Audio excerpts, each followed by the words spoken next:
Bonjour à toutes et à tous, bienvenue sur la chaîne. Aujourd'hui, je voulais me regarder Demolition Man. Alors Demolition Man, pour ceux qui ne savent pas c'est quoi, c'est un film qui est sorti début 90, c'est un film qui a marqué les années 80-90, avec Sylvester Stallone et Wesley Snipes. C'est un film qui m'a marqué moi à l'époque, je l'avais pas vu à sa sortie au cinéma, je l'ai vu après en VHS, et c'est un film qui m'a vraiment marqué, qui est resté dans ma mémoire. Je l'ai revu dans les années 2000, je me rappelle peut-être en 2005-2006, peut-être un peu plus d'ailleurs, mais je ne l'ai pas revu depuis. Donc j'ai décidé de me le refaire, justement, et voir ce que ça vaut. Ce que ça vaut en 2022, voilà. On va lire un peu de quoi ça parle. Année 2032. Dans la mégalopole de Los Angeles, Simon Phoenix, dangereux psychopathe, s'évade du cryo-pénitencier. Face à ce tueur, seul un policier exceptionnel peut s'imposer, John Spartan. On ne résiste pas à Demolition Man. Le film offre à Stallone un des meilleurs rôles et apporte une vision nouvelle et spectaculaire à notre futur. Grâce au directeur artistique de Blade Runner, le producteur de Joel Silver, 50 minutes pour vivre, L'Arme Fatale 1, 2, 3, 4, a conçu un film d'action original où l'affrontement Stallone-Snipe, Passager 57 Blade, culmine dans une scène finale apocalyptique. Un film qui révélera également la belle Sandra Bullock, Speed, le droit de tuer. Donc moi j'en ai de bons souvenirs. Un film action avec de l'humour bien dosé, des punchlines typiquement dans les années 90, avec de l'action, des très bonnes idées pour l'époque.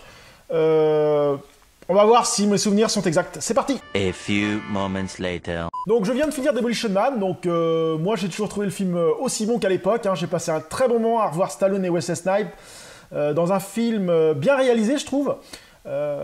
Donc il y a des bonnes scènes d'action, un bon dosage des effets spéciaux. Les effets spéciaux passent encore assez bien, ce qu'il n'y en a pas trop. Et le peu qu'il y a avec les écrans, les choses qui font un peu futuristes, elles font pas trop dépasser justement. Et je trouvais ça vraiment sympa.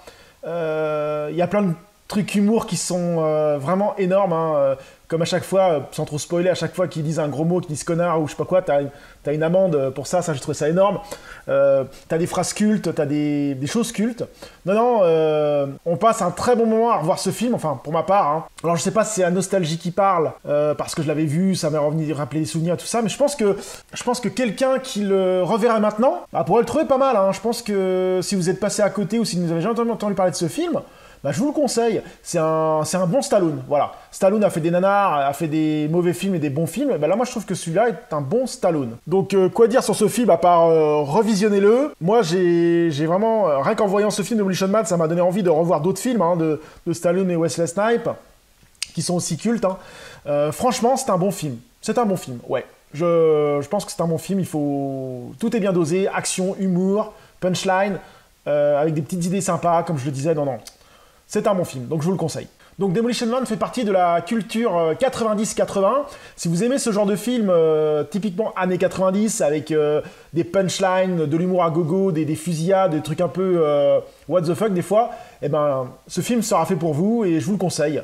Moi j'ai toujours plaisir à le revoir de temps en temps, là ça faisait quand même quelques années que je ne l'avais pas vu, j'ai eu un grand plaisir à le revoir.